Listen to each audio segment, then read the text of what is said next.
Hello guys, Softony here, and in today's tutorial we will be creating a cylinder animation that you can use in your intros and slideshow videos, as well as for backgrounds, transition and so much more. Step by step we will achieve a top look, so stay with me until the end of this tutorial. And before we begin, make sure to subscribe to my channel, hit the like button and turn on the bell notification so you don't miss any of my upcoming video tutorials. And without any further ado, let's get started creating.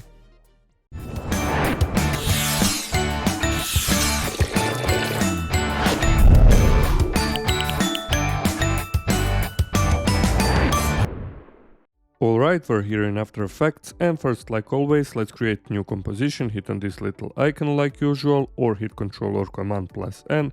Okay, and this is gonna be final composition 1920 by 1080 and also 30 frames per second, and duration I will leave this one to you, but for me it's okay to leave it to around 10 seconds. Hit OK and then go right click to create new solid layer. This is gonna be background, of course, 1920 by 1080, hit OK, and now go here in effects and presets, and if you can find this option, just go window and you will find effects and presets here.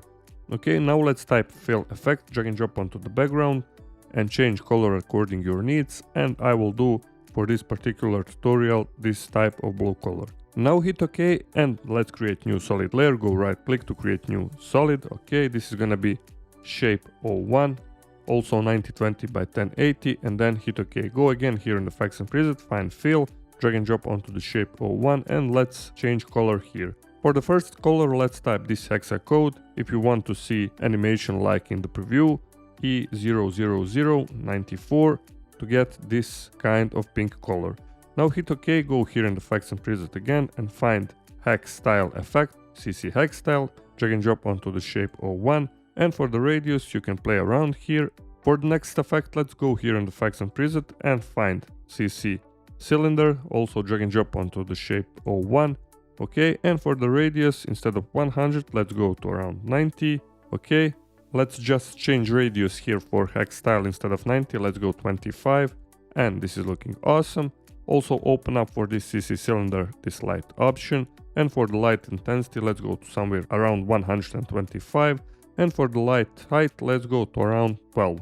And basically you can play around with all of those options, find the suitable parameters for you. Okay, for the next step, let's add here drop shadow, drag and drop onto the shape 01. And for the first parameter, let's change distance to around 10, and for the softness, let's go to around 200. Now let's also animate our CC cylinder. Open up rotation, set up the first keyframe for Y rotation, and then go all the way to around 10 seconds. And let's type here 1. And now when we hit 0 here, we have cool animation of our cylinder shape. Okay, I will close this effects control for now. And let's duplicate this shape 01, hit Ctrl plus D, hit P for position to move it to around here on the right side. Okay, this is looking cool. Now hit F3 to show effects control, and let's change also colors for this one. This is gonna be B40089 to get this type of color. Hit OK. Now let's duplicate this one once again, hit Ctrl plus D, also hit P for position and move all the way to the right side like so. And let's change color also here, and this is gonna be 9E11AB. Also hit OK. Now let's duplicate this shape 01 once again, this middle shape, hit Ctrl plus D, hit P for position, move it to the left side like so. Okay, somewhere around here. And let's change also color, type this hexa code FB00C9, hit OK, duplicate once again this shape, and hit P for position, move it all the way to the left side, move it just above this one. Okay, move it all the way to the left side to around here, and let's also change color to this one, E100FF. Okay, as you will see in the second part of the tutorial, I found those colors most suitable for this particular one, but of course you can change colors according your needs. Okay, I will close now this effects control, and let's add our first adjustment layer. Go right click to create new adjustment layer. This is gonna be lens flare. Okay, move it above everything else here in the final composition. Go here in the effects and preset, find lens flare effect, drag and drop onto the adjustment layer, And here basically you can play around with all of the options. I will do maybe this 35mm prime, and for the flare center let's go to somewhere around here. And this will be looking great in our final animation. Now let's add another adjustment layer. Go right click to create another adjustment layer. Those are gonna be curves. Now go here in the effects and preset, find curves, drag and drop onto the adjustment layer. And let's make this scene just a bit darker, like so. Okay.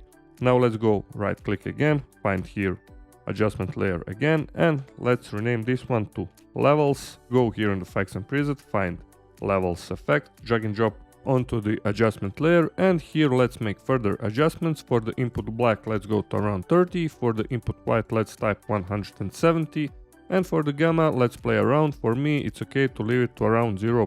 maybe 75 or so, and this is looking great. Now let's create another adjustment layer. Go right click to create new adjustment layer. This is gonna be fourth one, and let's rename it to spotlight. Okay, now go here in effects and preset, find CC spotlight effect, drag and drop onto the adjustment layer like before, and here for the height let's type 70, for the cone angle let's go to around 30%, and for the edge softness let's go to around 100%. Also intensity you can play around here. I will go to around 60. Okay, now select this spotlight effect and change the position to maybe somewhere around here. Basically, just play around with all of those options until you're satisfied with your own final results. Now let's duplicate this CC spotlight, hit Ctrl plus D and move it to the opposite side like so, and our scene is looking great. You can also hit T for opacity, lower it down or move it up, everything according to your wishes and needs. Okay, hit 0 to see the preview, and our cylinder animation is looking cool. And for the final step, let's pre-compose everything, select everything or hit Ctrl plus A, go right click, pre-compose, this is gonna be scene, this is just random name, hit OK, hit S for scaling just to hide lower and upper parts of our cylinder, maybe to go to around 110, this is looking awesome. And what we have forgotten to do, open up this scene, select the shape layer 01, maybe this first one, go here in effects and preset and let's type effect light sweep, drag and drop onto our first shape, and here basically you can play around with this light sweep effect. I will do maybe for this edge thickness 0, also for the edge intensity. For the sweep intensity let's go to around 12 or so, just play around, hit Ctrl plus C and copy to all of the other shape layers. Okay, you can also move position to up or down. Just play around with everything. For me, this is looking great. Now go here in the final again, hit 0, and this is looking cool. What we can do for the final step, of course, go right click to create new adjustment layer again. Let's rename this one to Colorama. Okay, now go here in the effects and preset, find Colorama effect, drag and drop onto the adjustment layer. And here in the Colorama effect you can play around with the input phase. I will leave it to intensity, and for the output cycle just choose presets here, maybe ramp red or ramp green or ramp blue. Just play around until you find your suitable presets here. You can also hit T for opacity to mix those colors or change blending mode, maybe to overlay, and now we have look like this. Now I will turn off this effect, play around with the options, and for me this is looking great. Alright guys, that was everything for today's tutorial. As you can see, this was easy to create and cool technique to create these shape layers, cylinders, and you can import this one in your own projects, slideshows, templates and so many more. And if you haven't subscribed to my channel, please hit that subscribe button. Also, if you found this video helpful, please also hit that like button. Also take a look on my channel for more great tutorials. And if you have any suggestions, write me comment down below in the comment section. Also, all the links are in the description. And until next time, stay creative and bye bye.